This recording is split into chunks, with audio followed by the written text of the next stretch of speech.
Quilt Roadies, back. I'm back. It's going to be even a little more chaotic these next few weeks than it would be normally for someone who celebrates everything about December.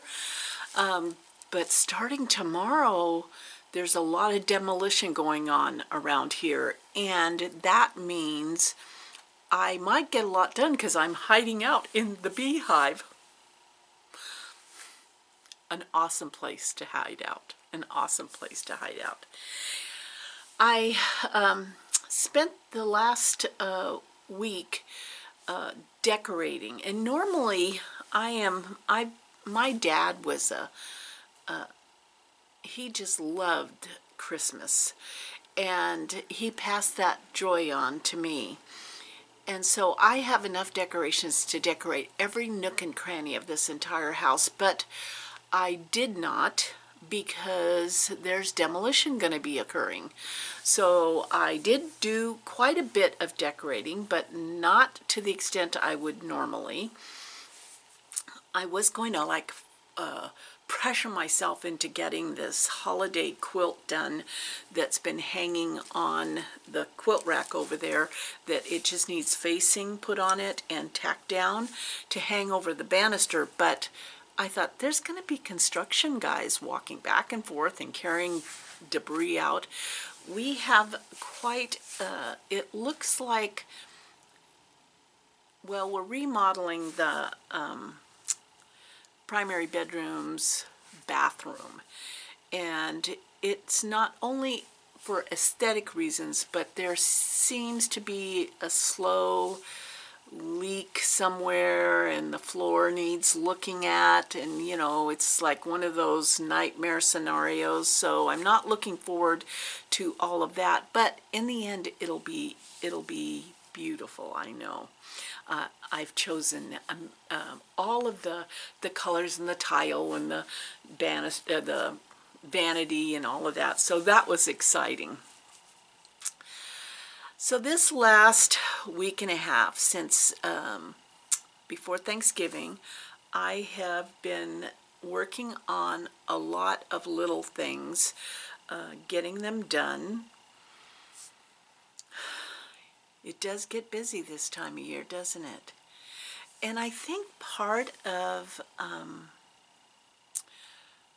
part of what might drive me, and probably some of you, I'm sure, is that there's been, we feel our losses harder during these special times of year. And my parents' anniversary was on December 23rd, and they are both gone. And I always remember how much my dad loved this holiday. So I keep myself really, really busy spinning my wheels. This quilt here, the Tannenbaum, I have cut out row 7. And now that I have my sewing machine back from its very first service, since I purchased it several years ago, yeah, I'm a little bit embarrassed about that. But I couldn't stand to be parted from it. But once it started not acting right, it needed to go in for its decade annual, or not annual, but once a decade checkup. So I got it back because I didn't want to use a different machine than what I piece these other things are. And I so appreciate all of your suggestions on the 6600 Janome, the manual, and what the settings were. I very much appreciated that. And for those of you that told me that yes, there was a glitch in this pattern and it was on Laundry Basket website, I can't remember what that was that made me stop at this point, but I remember I thought, oh my gosh, I cannot go any further, there's something wrong. I've grown up since then. Yeah. And it's like G says, there's no symmetrical trees in nature. And so if something doesn't match or something doesn't meet where it's supposed to, I am not going to sweat that. I'm going to continue on making the rows as the pattern says with the corrections, and then I'm just going to adjust the background as I need to, and I'm going to be okay with that. I love that quilt, and yeah, I feel like I mean, sometimes I just have to be amazed at how calm I seem about this. Because normally things like this would like stop and I'm not going any further. I thought I heard someone stop in front, but no, nobody visiting. And then my snowman pillow is all done except for I need the embellishment on his hat. And it was quite funny. I put his little fringe on his scarf, and like I told you before, I couldn't remember how to do it, so I Googled how to make fringe on a scarf, and my face turned up. I had actually done a tutorial on it, which is quite funny. What else have I been working on? Well, there was a quilt, a wall hanging that was all done. I mean, all of the decorative stitching was done. It was all put together. But although I could kick myself, I decided to hand quilt the border. I am not a hand quilter. And so I only got one side done, and then I stopped. And that was a handful of years ago. So I decided to just finish it. I am just going to hand quilt the rest of the border and get it done. But I had to figure out what thread I had been using and how I was marking it. But this is a buttermilk basin pattern that, and unlike the original pattern was a whip or buttonhole stitch, I had to embellish it since I had already contacted the Sue Spargo virus, and there is no vaccine for that virus once you have it, so it kind of leaks into all of your stitching. But the thing is so darn cute. And so here is Let It Snow. And just so you can see, like, I put fringe on that scarf right there, and on this snowman's hat there's a whole bunch of French knots. So this is what happens. You just start having fun with it. You know, on the sled here, I put a little, where is that sled? Oh, a little ribbon for the rope. So I am hand quilting it, and I hand quilting the border. See, there it goes. And I now have two sides totally done. So I suspect this has been a nice relaxing stitch that I will get that done this month. Yes.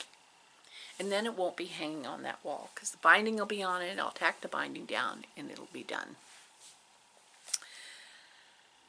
The other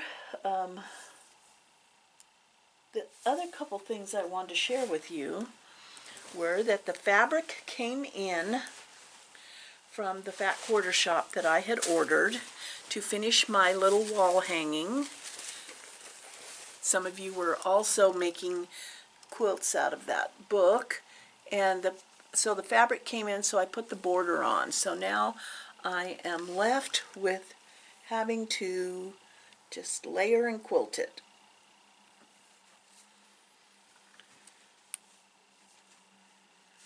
Yeah, I just think this is so adorable, and I love this fabric line by Debbie Busby. I mean, it just speaks to the sewing and the primitive colorway that I so love. So before we go on, tell me how you're doing.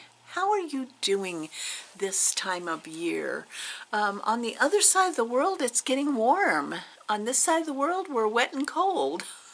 Yeah, in fact, this weekend there's supposed to be up to 18 inches of snow on the pass between us and Central Oregon. So that will not mean any driving for me over the mountain. Yeah, I've become kind of a chicken driver. Yeah. I wonder if that's just part of, as you age, you get more chicken. I don't know. I'm not quite sure. Still drinking my Polar, though. It's never too cold for a Polar.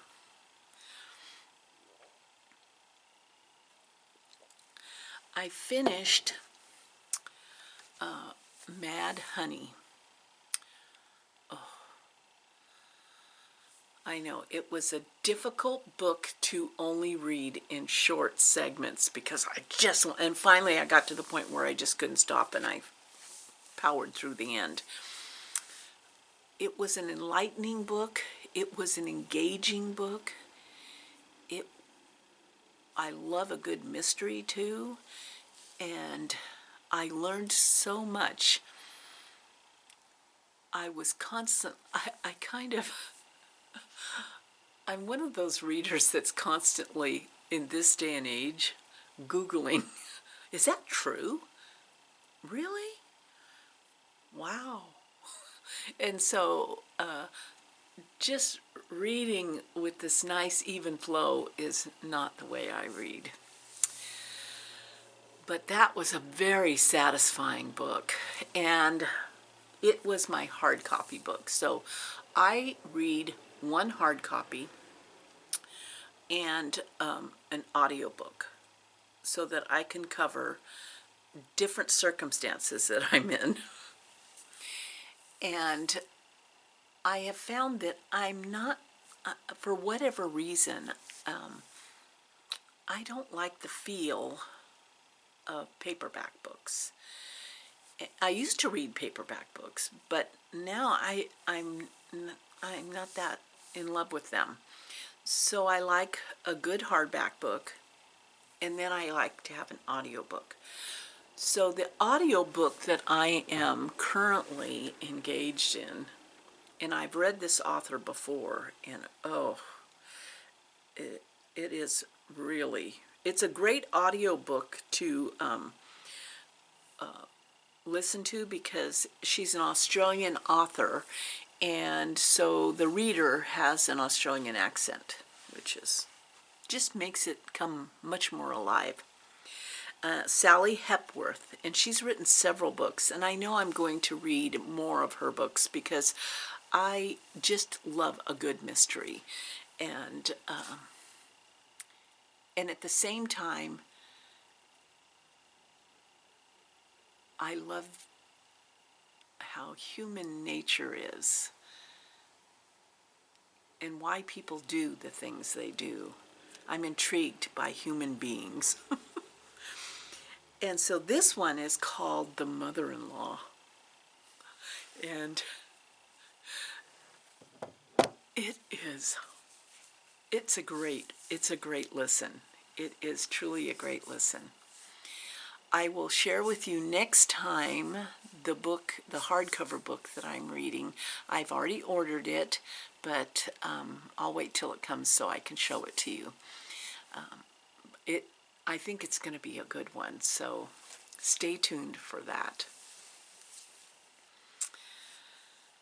I've been just watching some old Christmas movies on television, and some of them are so bad that I've had to stop in the middle of it and go, I can't take it anymore. I can't take any more of it. I like schmaltzy and a good love story, but I also want some good acting. And some of it is, man. I got a letter from Jan, she is part of the Sisters Outdoor Quilt Show, the board, and She had asked me last year. I had done it one other time in the year. Every year at the Sisters Outdoor Quilt Show, happens on the second Saturday in July. Just a little commercial. But the week before the Outdoor Quilt Show is the Quilters Affair. And it is where several instructors, quilting instructors, stitching instructors come from around the world to teach for a week. And it's held at the high school in Sisters, Oregon. It is a bucket list. It's a bucket list, no doubt about it. And at different times in my life, I have taught different things. Like I taught miniature quilting. I believe I taught watercolor one time. I've done wool classes, and I've also helped with the sit and stitch. But this next year, I decided that I needed to pursue a little bit different schedule that week, and so I'm doing 3 days of sit and stitch. And sit and stitch is where you bring in whatever project you want. It can be any kind of quilting, and you just work on that project. And if you need help, I'm there to help you. If you need an opinion, I'm definitely there 100%. And it's just a great community class. So I'm doing that Wednesday, Thursday, and Friday. So if any of you want to come to Sisters and check off that bucket list and sign up for that class, you should do it. Last year, I met the most talented person in a variety of ways. So this person not only quilts, but she cross stitches, she does paper crafts. I mean, literally there isn't anything probably craft related that she is not able to do. And she started a Patreon page after that Quilters Affair, in which you can sign up, and every month you get emails like probably once a week from her about different craft things. But then she schedules meetups and tutorials, and I just love it. So I joined right away because there's so much that that I love that I just never learned and wanted to know more about. But she was so sweet. She sent me an envelope. So on the Patreon site, everybody was doing an exchange.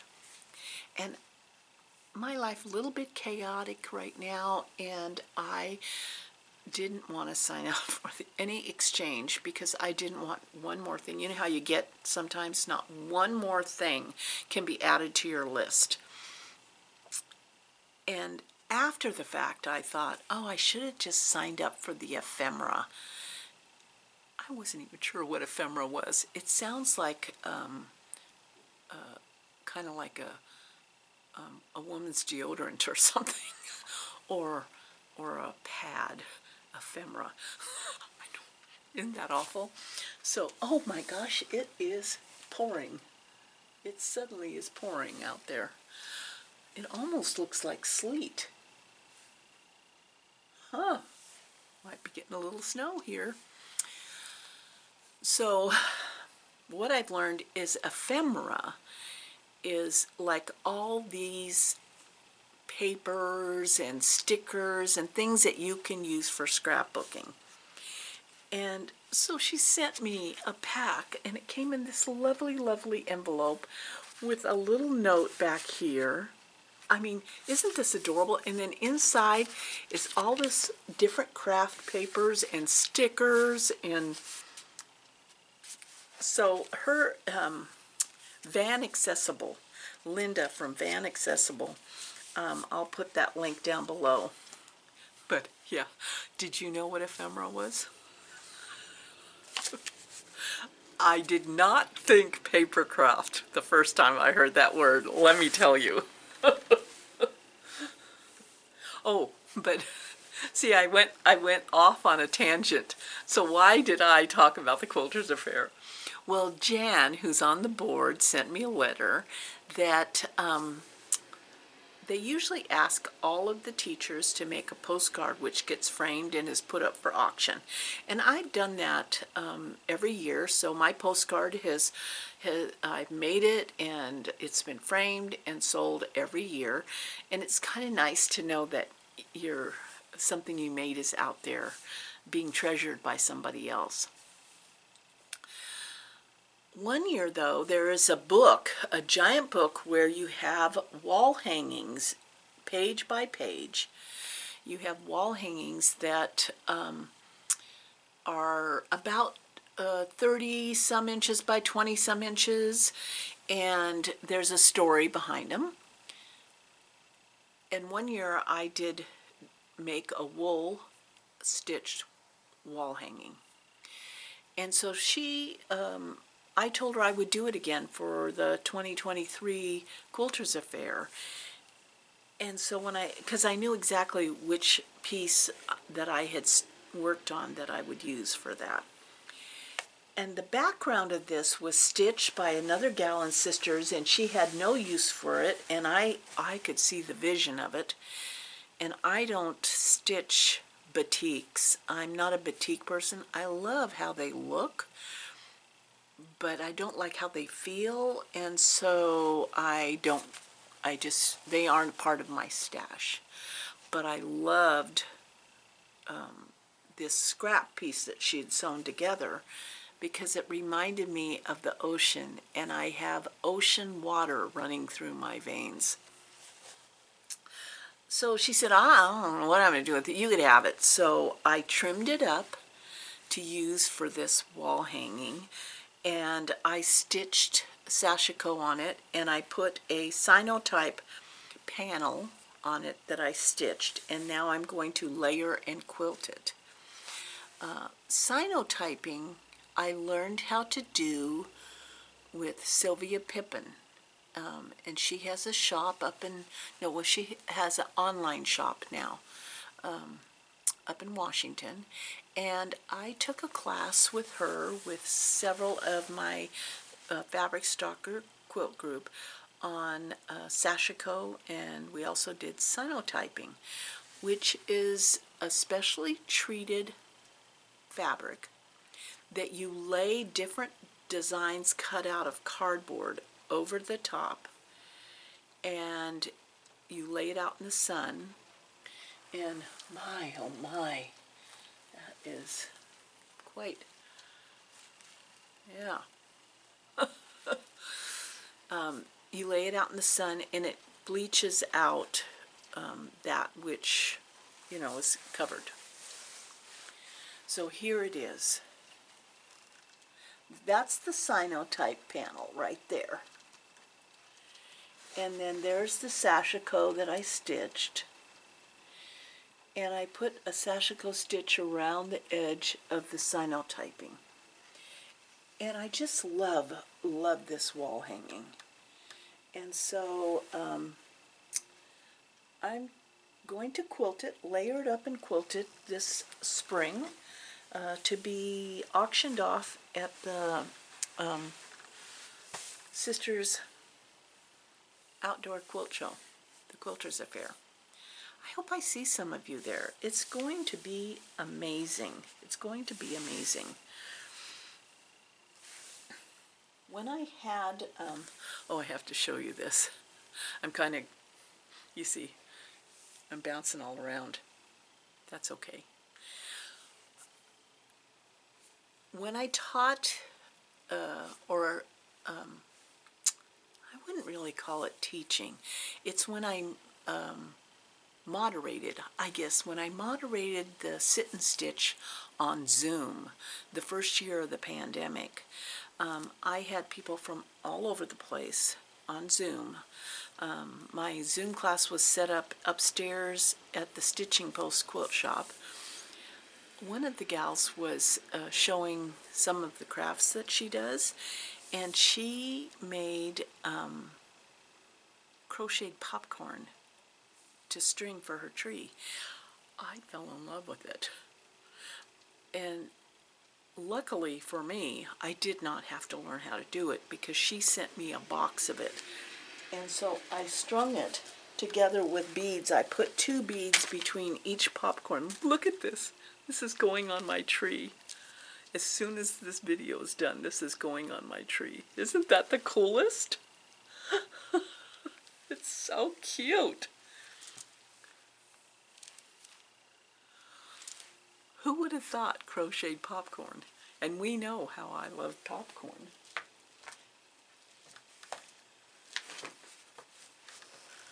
When I had my friends over one day, they were asking me about some kind of fabric or something, and I was digging around in the stash, and I found this pile. This Christmas pile. Oh yeah, it is sleet. Everything's being covered up in white. Huh. Wow. Glad I'm not driving over the mountain. So this pile, and I said, what is that? And then I remembered that at one of our quilt group retreats, Jane, who just retired, taught us, we cut these out of, see what we cut, paper cut out, to make Christmas napkins. So you say, how can I make napkins out of this? It's half a circle.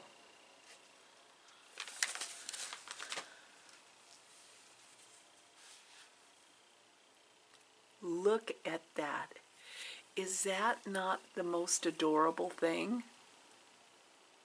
Now I think on the ones that I made after, I decided to leave the tree trunk off. I thought that didn't need to be there. But look at, I used some specialty stitches on my sewing machine. And you fold it a certain way so that it ends up like that. So now, sometime this month I'm going to work on this. So here's the paper side. It's just a half a circle, and then here's the fabric. 2 pieces of fabric. I'm going to have to recreate the wheel and figure it out. How I made that, I'm sure I'm going to be able to figure it out. But that would be a great Christmas project, wouldn't it? And a great gift project. Great gift project.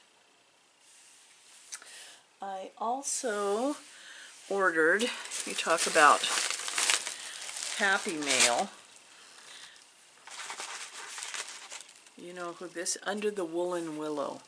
If you go to her Etsy shop, Michelle is Under the Woolen Willow, and she always, in all your orders, she includes this little bookmark on a paper clip. But I saw some pillows that she made, and I'm here to tell you, yes, push to shove, I could make everything. I could figure out how to make everything. But you just don't have the time for everything. And there's so many crafty people that are making a living or trying to make a living on Etsy. And I saw these. She posts them on Instagram. And it said go to her Etsy shop. You know, there's always a limited amount for these Etsy creators because they are basically a one-person shop. But I saw these adorable pillows that I thought would be such great Christmas gifts. And so here's the first one. It is in the company of good friends that all the heart finds a home. And then this one. We've been friends together in sunshine and in shade. Aren't they adorable? So I ordered those.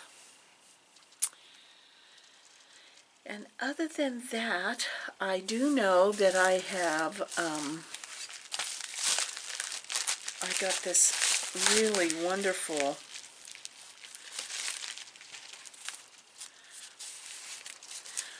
set of cards from John, the Quilt Father. I gotta, it's fabric. I know they're cute. I should just take that ribbon off so you could see them. And he also, they have an Etsy. Look at that. The problem with these cards like this is that I don't want to send them to anybody, and I should. Oh my God, they are just so dang adorable.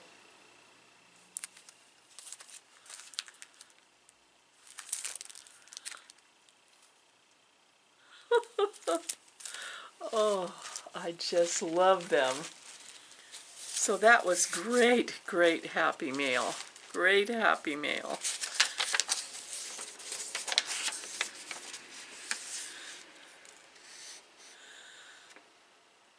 So I'll put the link for the Quilt Father and Jean's Quilted Cottage. Oh, thank you so much. Thank you so much.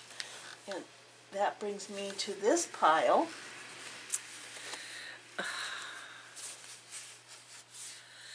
A little something for another bookworm. Oh my gosh, now where did I... Oh, what happened to it? Oh, I must have put it in a book. Oh. Let's see here. I was sent this beautiful pile of bee fabric. Thank you very much. And there was one piece of Halloween fabric that Audrey, who is my friend who has a floss tube called Stitchy Witch 42. Oh, I so want to show you the bookmark. Oh my gosh, Enzo fell down. Maybe he took the bookmark.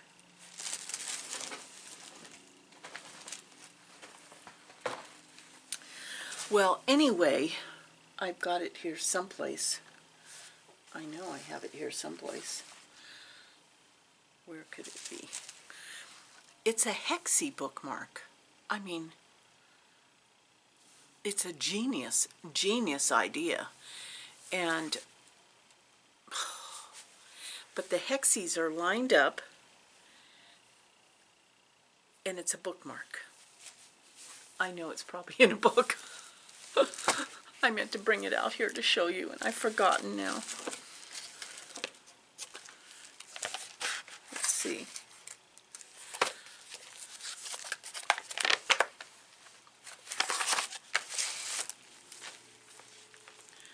My friend Jean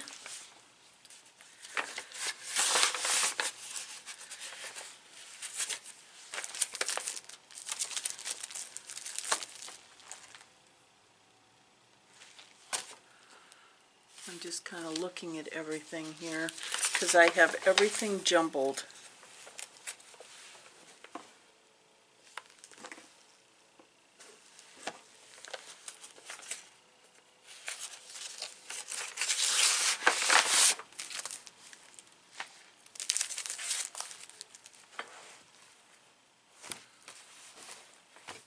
You ever wonder where you put everything?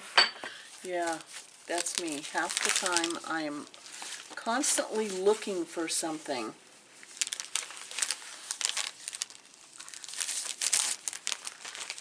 But I was gifted this magazine, and it came all the way from England.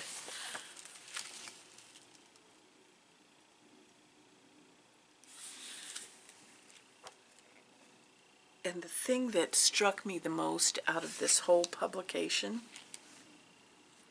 was this. I don't know about you, but I am drawn to red work. I love red work. And this is so adorable. So adorable. Thank you so much, Jean. It just really warmed my heart. And look at the card that she sent. I have received these cards before, and I just love them. Yeah.